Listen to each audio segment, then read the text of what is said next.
नमस्कार. मी आप्पासाहेब खोत. आप्पासाहेब खोत ऑफिशियल या यूट्यूब चॅनलवरून आपल्याशी संपर्क साधत आहे. आज मी आपल्यासमोर अमृत फळ या नावाचा ललित लेख या लेखाचं कथन करत आहे. अमृत फळ. मळ्यातील झाडाझुडात माझं बालपण गेलं. झाडाझुडात माझा जीव गुंतलेला. मळ्यामध्ये आंबा, जांभळ, चिंच, सीताफळ याची खूप झाडं होती. सीझनमध्ये या झाडांच्या फळांचा मी आस्वाद घ्यायचा. विशेषतः सीताफळाच्या सीझनमध्ये ही सीताफळ मला खूप आवडायची. दसरा संपून गेला किंवा दसरा जवळपास आला की सीताफळाच्या झाडां त्या फळांना पाड यायचा. मग आलाकलेली लाल लाल डोळ्याची सीताफळ मी गोळा करायचा, झाडाची तोडून आणायचा. त्यावेळेला खळ्याच्या जवळ भाताच्या पिंजराची मोठीच्या मोठी होळी असायची. त्या होळीच्या पिंजरामध्ये मी सीताफळाला कुणालाही दिसणार नाही अशी सीताफळाची आडी पिकत घालायचा. 4-2 दिवसात सीताफळे पिकायची आणि मग मी या सीताफळांचा सकाळी शाळेला जायच्या अगोदर आणि संध्याकाळी शाळेतून आल्यानंतर या सीताफळांचा फडशा पडायचा. आईचा सोमवार असायचा. हा निरंकार सोमवार ती कायमच धरत असायची. या सोमवारी तिला मी अल्लाकलेली चांगली चांगली सीताफळ द्यायचा. आईचा निरंकार सोमवार असायचा आणि आईला मी ही सीताफळ द्यायचा. आई मग खुश व्हायची. खरं तर आमच्या मळ्यामध्ये सीताफळाची खूप झाडं होती. काही घराच्या भोवतीनं होती, मळ्याच्या घराच्या भोवतीनं होती, काही नाडगणीच्या ओढ्याला होती आणि शेरीच्या बांधाला तर प्रचंड झाडं असायची. पण प्रचंड मोठं जुंधळ्याचं पीक असायचं, पुरुष 1.5 फूट उंचीचं, आणि बाजूला मोठा बांध असायच्या. बांधावरती मोठं गवत असायचं आणि काट्याची चिलारीची झाडं असायची, झुडपं असायची. ह्या गचपानात सीताफळीची झाडं खूप वाढलेली असायची आणि मोठ्या मोठ्या डोळ्याची सीताफळं असायची. ह्या अवघड जागी फक्त दादाच जायचं धाडस कळायचं. आमच्यासारख्या लहान मुलांना जाणं तिथं शक्य नसायचं.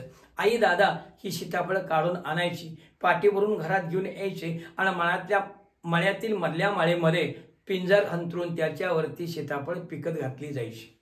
4-8 दिवसाने सीताफळे पिकली की दादा खाताच्या मोठ्या डालपाटीमध्ये ही सीताफळं घेऊन ज्योतिबाच्या डोंगरावर 7-8 मैल विकायला घेऊन जायचे. मग दादा सीताफळे विकायला घेऊन जात असत हे पाहून मला खूप वाईट वाटायचं.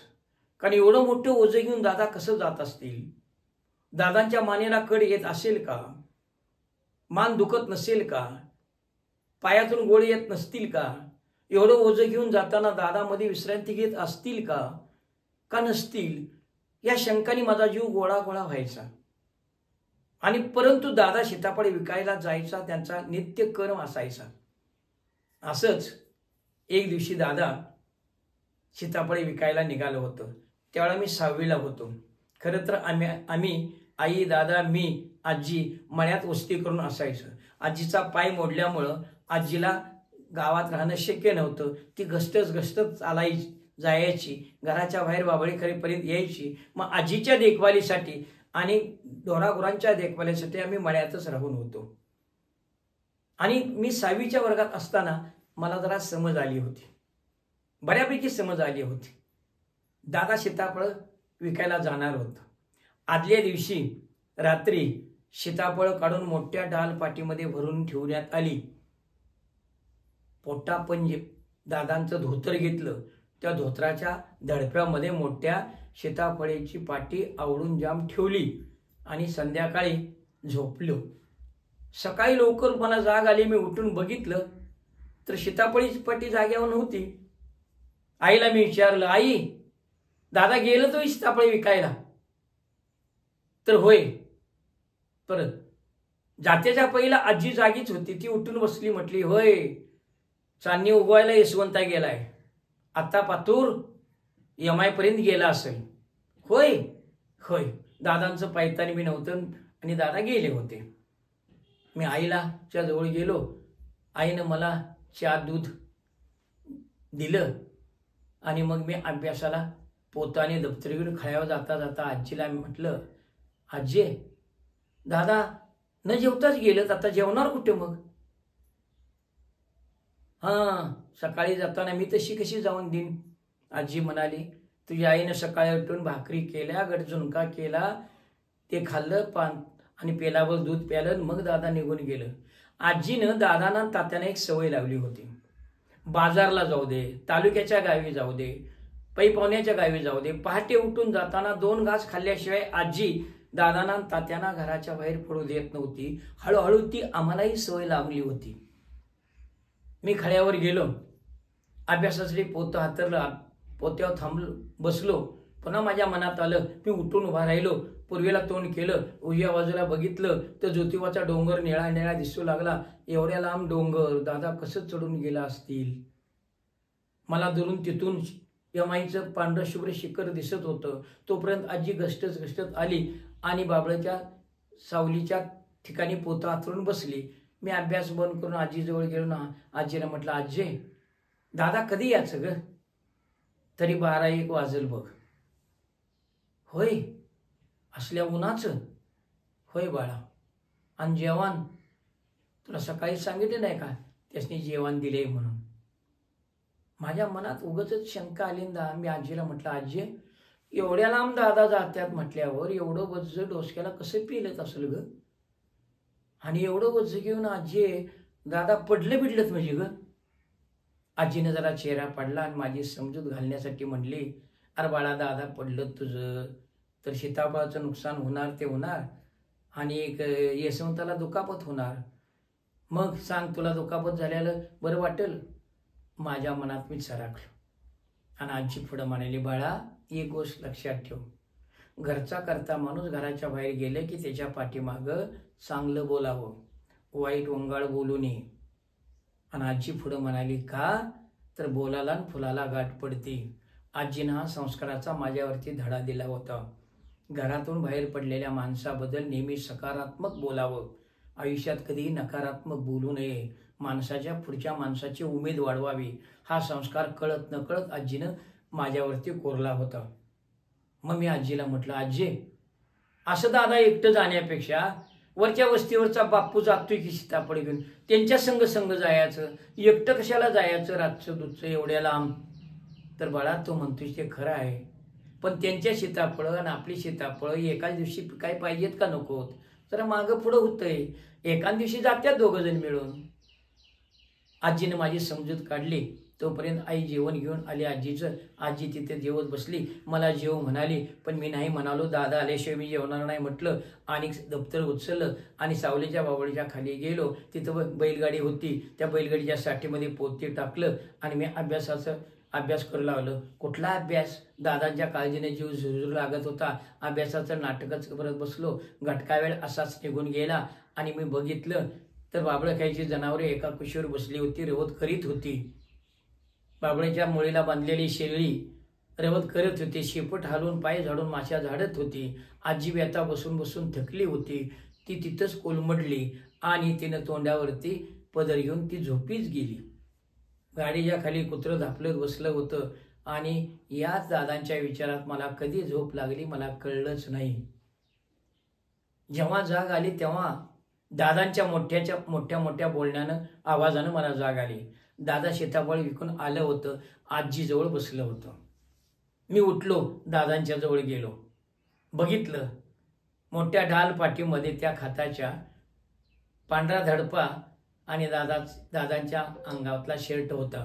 चुंबळी त्यात पडली होती. दादांचं अंगातलं दणकं भिजून चिम झालं होतं. दंड उघडं दिसत होतं. पिळदार दंडावरती दवबिंदू चमकावं तसं घामाचं थेंब चमकत होतं. दादा नाही बोलत होते. दादांचा आवाज मुळातच पल्लेदार, उंच आणि धारदार होता. मोठ्या आवाजात दादा बोलायचं.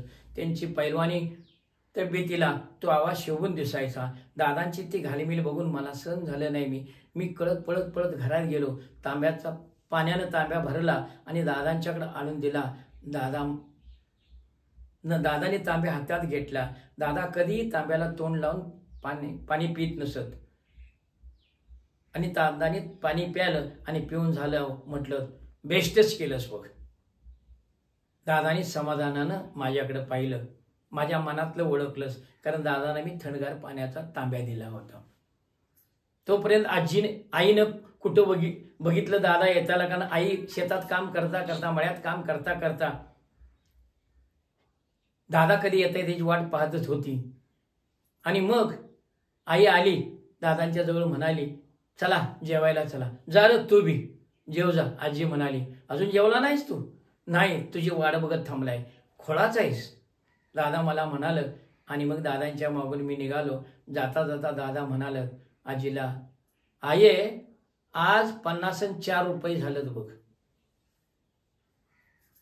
चांगलं झालं बाबा, तेवढंच तुझ्या संसाराला हातभार लागल.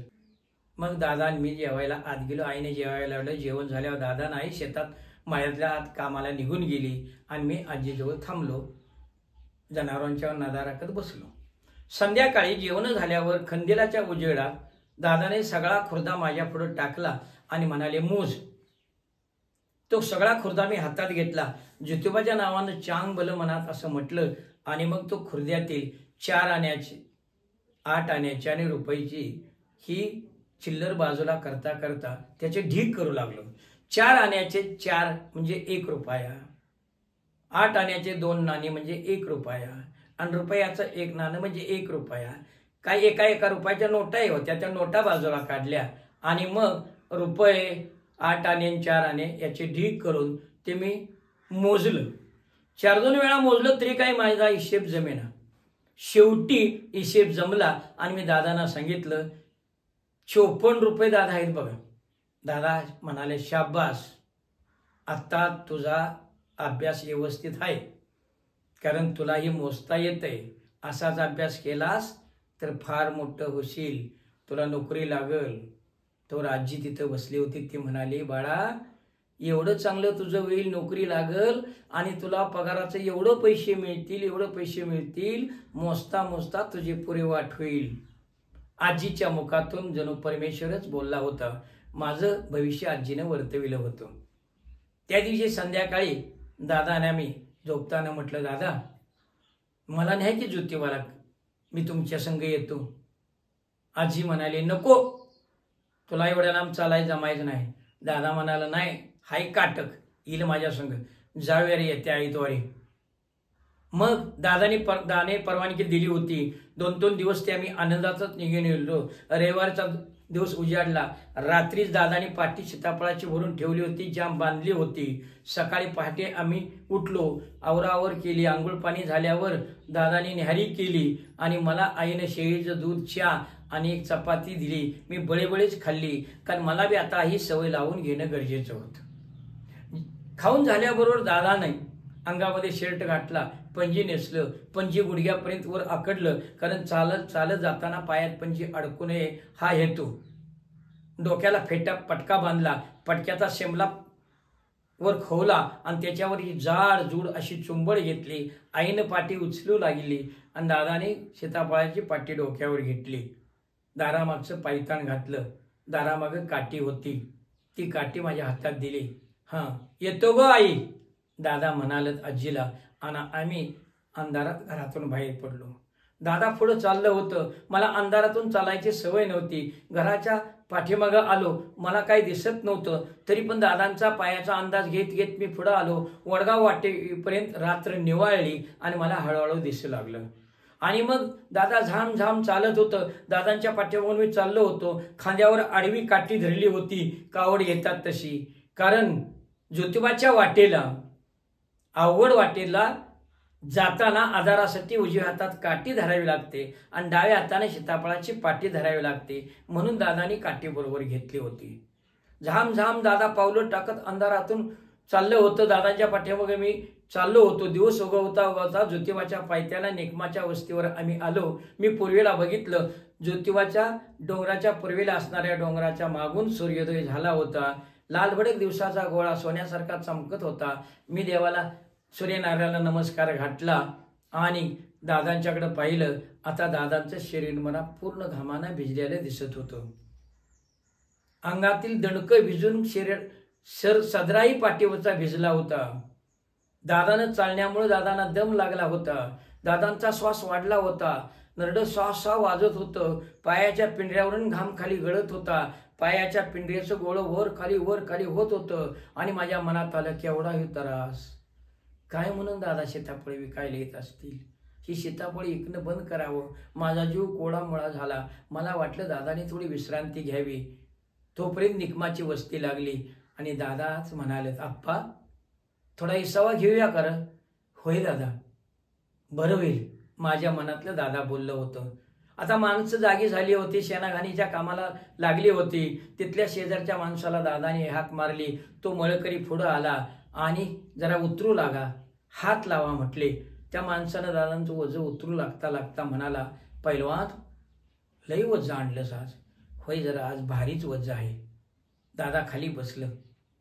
त्यावेळेला घाम पुसता म्हणाला, पाणी जरा द्या की. का नाही, देतो की. तो माणूस पाणी आणायला गेला. पाणी घेऊन तो आला.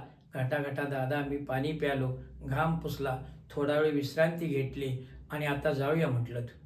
पळत तो मळकरी उचलू लागला. दादाने डोक्यावर पाटी घेतली आणि दादांच्या मागून मी चालू लागलो. हळूहळू पुढं चालू होता. तर ज्योतिबाच्या डोंगराच्या पायथ्याला आम्ही आलो होतो. वरती बघितलं, उंच डोंगर दिसत होता.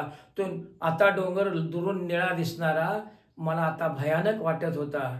मला आठवून गेलं, दुरून डोंगर साजरे म्हणतात ते हेच. आता ही वाट कशी चालायची. तर दादाच म्हणालत, आप्पा ही एवढी अवघड वाट चढून गेलो की वरती गेलो बघ. दादा चालू लागलं. आता दादाने हातात काठी घेतली. एका हाताने सीताफळाची पाटी धरली, उजव्या हातात काठी टेकली आणि आधाराची काठी घेऊन दादा हळूहळू डोंगरवाट चढत होतं. आता तर दादांचा श्वास पुन्हा वाढला होता. दादांना दम लागत होता. घामानं दादा चिम झालं होतं. पायातून गोळ दादांच्या येत होतं. मानेवरती ओझं बसलं होतं आणि दादांच्या बद्दलची मला एवढी कणव वाटू लागली. तरी पण माझा नाईलाज होता. दादांच्या मागून मी चालू लागलो. हळूहळू थोडं अंतर चालून गेल्यावर दादाच म्हणाला, आता पुढचं एवढं वळणलं की झालं बघ. मग पायऱ्या लागत्या त्या. मी बघत होतो पायऱ्या कधी यायच्या. हळूहळू थोडं अंतर चालून गेल्यावर पायऱ्या दिसल्या. पायऱ्यावरून आता मला वाटलं सोपं आहे जायला. बरं झालं पायऱ्या लागल्या. पण दोन्ही पायऱ्यांच्या मधलं अंतर एवढं जास्त होतं की चालणं पायऱ्यावरून शक्य नव्हतं आणि पाया दादांच्या पायदान होतं. कसं तरी पायऱ्या 10-15 चढून 2 वळून घेऊन आणि 10-15 पायऱ्या चढून आम्ही एमाईच्या देवळाच्या जवळ आलो. शेवटच्या पायरीवर थांबलो. आता थोडी विश्रांती घेऊया, जरा इसावा घेऊया, माझ्या मनातलं दादा बोललो. तिथं एक भक्त येताना दिसला. त्यानं दादांना पाठीला हात लावला. दादानी पाठी दोघांनी उतरून खाली ठेवली. माझ्या हातात काठी दिलीच होती आणि दादा पायरीजवळ त्या पायरीवर बसलो. घामानं चिम पायरी भिजली. टपापप पायरीच्या खाली घाम गळत होता. पायरी निम्मी अर्धी भिजली होती. थोडी विश्रांती घेतली. डोंगरावरचा गार वारा दादांना उभाऱ्या देऊन गेला. आता सूर्य बराच वरती कासरावर वरती आला होता. कोळी किरणं पसरली होती आणि दादाने पायताण काढल्यानं सांगितलं, त्या यमाईच्या देवळाच्या गुरुविणीच्या मामीच्या चपलात ठेवून ये जा, पायताण ठेवून ये जा. दादा नेहमी तिथं पायताण ठेवत असावं. मी पळत गेलो. पायताण ठेवून मागं आलो. तोपर्यंत दुसरा एक भक्त आला. दादाने पाठी उचलायला लागली. दादाने पाठी डोक्यावर उचलून घेतली. हातात पुन्हा काठी घेतली आणि दादांच्या मागून मी हळूहळू चालू लागलो. दादा म्हणाले, मला बोलते ठेवत होतात. अजून जवळजवळ अर्धा मैल खाली देऊळ आहे. ह्या पायऱ्या चढायच्या आणि पुढच्या पायऱ्या उतरायच्या आहेत. मग तर माझ्या पुढं केवढ्याच मोठं संकट दिसू लागलं. दादा पायऱ्यावर हळूहळू चालत होतं. डोक्यावरचं ओलं पेलवत होतं. दादांचं घाम अंगाने नितळत होता. हळूहळू पुढं गेलो. पायऱ्या उतरून खाली निघालो. तसं दादांचं अवघड झालं. कारण पायऱ्यामधून अंतर असं होतं की डोक्यावरच्या ओझ्यामुळं खालील पायरी दिसत नव्हती आणि अंतर असं होतं की पाऊल टाकता येत नव्हतं. खाली बघावं तर डोक्यावर ओझं होतं. आता पायऱ्यावरून हळूहळू दादांना जाणं भाग होतं. कारण डोक्यावरचं ओझं घेऊन नजर खाली करावी तर पायरी दिसत नव्हती आणि नजर खाली करता येत नव्हती. अंदाजानंच पाऊल टाकावं लागायचं आणि समजा पाय टाकताना पायरी चुकली तर माझ्या जीवाचा थरकाप झाला. पण दादांना चालण्याची सवय होती. हळूहळू दादा पायऱ्या उतरू लागलं. मी पोर 14 वयातला, पांढरा शर्ट खाकी पॅन्ट, 6वीच्या वर्गात शिकणारा पोरगा दादांच्या मागून हळूहळू चाललो होतो. दोन्ही बाजूला आता बघितलं डोंगरावरची दुकानं उघडली होती. दुकानाच्या दारात चिरमुऱ्याचं भूत लावलं होतं. गुलाल आणि कुंकवाची शिगोळ्या रचल्या होत्या. बतासूच्या कांड्या दिसत होत्या. रंगीत रंगीत काही काही चित्र लावली होती. आणि आम्ही हळूहळू पुढे निघालो. आलो दरवाजातून खाली उतरून ज्योतिबाच्या देवळाच्या पश्चिम द्वाराजवळ एका भक्ताकडून दादानी पाठी खाली उतरून घेतली. माणसं जाय करत होती. प्रत्येकाच्या हातामध्ये गुलाल आणि दवना दिसत होता. माझ्या डबगा दादा म्हटलं देवदर्शन करून येतो, पाठीव नदा राख. पाठीव जरा लक्ष ठेव म्हणाले. दादा निघून गेलं. देवळा जाऊन देवाचं दर्शन घेऊन परत आलं. येताना दादाच्या हातात गुलाल आणि दवना होता. दादाने मला गुलाल आणि दवना दिला आणि म्हटलं आता गर्दी नाही, सकाळ सकाळी जाऊन दर्शन घेऊन ये जा. मी पुढे बघितलं. सारे देवळाचा आवार गुलालानं रंगवल्यागं दिसत होतं. सगळीकडे गुलाल पडला होता. देवळाचं शिखर रंगवलं होतं. शिखरावरती पताका आणि निशाण फडकत होतं. जवळ समोर बघितलं दगडी नंदी माझ्याकडे बघतोय असं वाटत होतं. त्या नंदीचा पाया पडून वळसा घालून मी मंदिरात गेलो. मंदिरात गर्दी होती. हळूहळू पुढे निघालो आणि ज्योतिबाच्या नावानं चांग बल लोकांचा गजर ऐकू येत होता. अधूनमधून घंटा वाजल्याचा आवाज येत होता. माणसं शांतपणे देवाचं दर्शन घ्यायला पुढे जात होती. थोडीशीच रांग होती आणि हळूहळू मी देवाच्या पुढे जाऊन उभा राहिलो. चांदीच्या घोड्यावर स्वार झालेला भरजरी पोशाखातला ज्योतिबा दक्कनचा राजा भरजरी फेटा बांधून माझ्या समोर उभा होता. मी देवाचं दर्शन घेतलं. नतमस्तक झालो. हात जोडलं आणि मनात म्हणालो देवा दादांच्या कष्टाला फळ दे. मी कष्ट करत राहीन, मला यश दे. मी नजर खाली झुकली. समोरच्या गुरुवानं माझ्या कपाळाला गुलाल लावला आणि माझी तंद्री भंग झाली. तो ओवाळणी टाका म्हणाला. माझ्याजवळ पैसा अडका नव्हता. तरी पण नेहमी भक्ताला म्हणतात तसं तो म्हणाला होता. तो पण पाठीमागून गर्दी आली. मी पुढे बाजूला गेलो आणि वळून पुन्हा एकदा उभा राहिलो. अनेकदा नजर भर देवाचं दर्शन घेतलं. सर्वांना सुखी ठेव म्हणालो. नतमस्तक झालो आणि देवळातून बाहेर आलो. दादांच्या जवळ थांबलो. आता दादानी पाठी सोडली होती. मी पाठीवर गुलाल टाकला, बाजूला दवना ठेवला आणि दादा गिराईकांची वाट बघत बसलो. हळूहळू गिराईक येऊ लागले. दादा सीताफळांचा आकार बघून किंमत सांगत होते. कधी 4 आण्याला 1, कधी 8 आण्याला 1, कधी रुपयाला 1, कधी 4 आण्याला रुपयाला 4 असा दर सांगत होते. सीताफळ हळूहळू संपत होती आणि मग एक गिराईक आलं आणि ती गिराईक दादांना म्हणाल, मामा तुमची सीताफळ गोड तरी आहेत का? दादा म्हणाल, नुसती गोडच नाहीत, माझ्या मळ्यातली सीताफळं अमृत फळ आहेत, अमृत फळं. खाऊन तर बघा. दादांचं खरं होतं. आमच्या मळ मातीमध्ये वाढलेल्या सीताफळांना अमृताची चव होती. बघता बघता सीताफळाची पाटी संपत आली. तसं दादाने एक बंदा रुपया काढला आणि माझ्याकडे दिला आणि मला म्हणाले, जा भजी आणि जिलेबी काहीतरी खाऊन ये जा. मी नको म्हणालो. तरी दादाने आग्रह केला. दादांचं मन मोडायचं नाही म्हणून खिशात रुपया घेतला आणि उगाचच दुकानाच्याकडे गेलो. जिलेबीचा आणि भज्याचा वास माझ्या नाकात बसत होता. मला खायची इच्छा, घ्यायची इच्छा खूप झालेली. मी खिशात हात घातला. जसा बंदा रुपया हाताला लागला तसं दादांची ज्योतिबाची चढणारी पावलं दिसली. पिंडीचं गोळं दिसलं, गळणारा घाम दिसला आणि मग माझ्याच हातातनं माझाच रुपया माझ्याच खिशात कधी पळून पडला मला कळलं नाही. मी तसाच माघारी आलो. दादा मला म्हणाल, का जिलेबी भजन नाही खाल्लंस? नकत मला, मी नाही घेणार. माझा चेहरा पाहून दादाने काय ओळखाय ते ओळखलं आणि एवढंच म्हणाल, खोळाच आहेस. तोपर्यंत सीताफळ इकून झाली होती. आम्ही आता परतीच्या वाटेला लागलो. दादानी चिरमुरे घेतलं, का बतासूच्या कांड्या घेतल्या आणि चिरमुऱ्याचं लाडं बी घेतलं आणि आम्ही आलो. गुरुविन औषधच्यात पायतान घेतलं आणि त्या पायरीजवळ विश्रांतीसाठी थांबलो. आता येताना जरा बरं वाटत होतं, कारण सीताफळ इकली होती, 4 पैसे जवळ आलं होतं. दादानी चिरमुऱ्याचं लाडू आणि मी बी लाडू खाल्लं. जवळच्या झऱ्यातलं थंडगार पाणी गायमुखातलं प्यालो आणि परतीच्या प्रवासाला लागलो. येताना मी दादाला म्हटलं, दादा, एवढ्या लांब त्रास करून सीताफळ इकायला येण्यापेक्षा वारणाला नाही तर कोडीला सीताफळ इकावी, लई तुम्हाला त्रास होतोय. बघितलं मी येताना. काय करायचं बाळा, संसारासाठी करावं लागतं. 4-2 पैसे जास्त मिळते तिथं. तुमच्या वया पुस्तकाची नड निघते. आणि हे बघ, तू पहिलीला गेला असतावा अंकलिपी आणताना हेच पैसे ज्योतिबावरचं मी तिथल्याच दुकानात तुला अंकलिपी आणली होती. मला काही पुढं बोलता आलं नाही. मी दादांच्या मागून घरी आलो. त्या दिवशी 62 रुपये झालं होतं. दादा आणि आजी खुश झाली होती. असंच दिवस जायत होतं. नित्याप्रमाणे दादा सीताफळ इकायला जात होतं. पुढं मी 8वी-9वीला गेल्यानंतर जमिनीच्या वाटण्या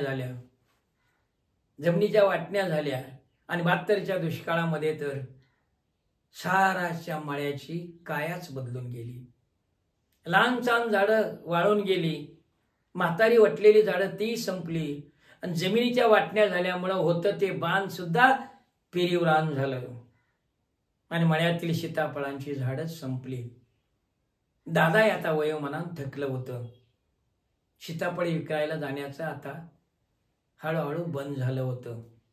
काळ सरत गेला आणि वर्षानुवर्षे सरत गेली.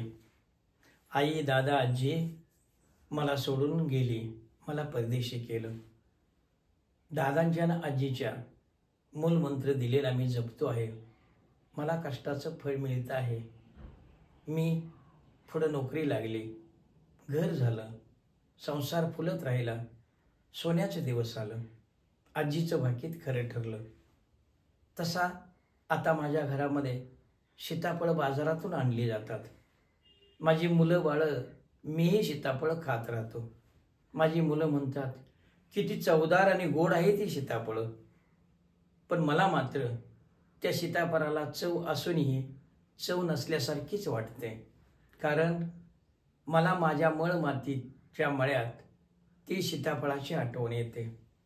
त्या अमृत फळांची आठवण मला पुन्हा पुन्हा येत राहते.